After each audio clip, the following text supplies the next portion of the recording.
Mwenyekiti imekuja ndio aradu arara. Amunela nano. Imejua mimi ananyimwa ile kitu alafu anakuja analeta. Wanauliza tu maswali. Ananyimwa ile kitu tamu. Ndi rodu yela ngai.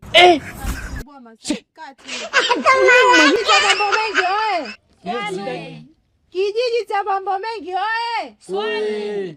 Mmeniomba nije niwasikilize kero zenu ndo nimekuja. Tuanze na dada pale.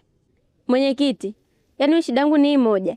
Yaani nikimnyonyesha mtoto wangu kale kachanga. Yaani lizo linaniuma balaa. Unaweza kunipa dawa mwenyekiti? Sasa dada, masuala yako ya mtoto na ziwa lako vinahusiana nini hapa kwenye kikao? Mwenyekiti, mimi naomba serikali iingilie kati. Yaani kale katoto kama yote meno kataniua mimi. Yaani nyonyo linaniuma sana mwenyekiti. Dada utanisumbua. Kaka pale. Mwenyekiti samani, kero yangu mimi ni kubwa kuliko ya huyu. Uwezi amini mwenyekiti, mke wangu kaninyima. Afu ni siku ya 3 sasa uwezi amini. Ni uchungu mwenyekiti.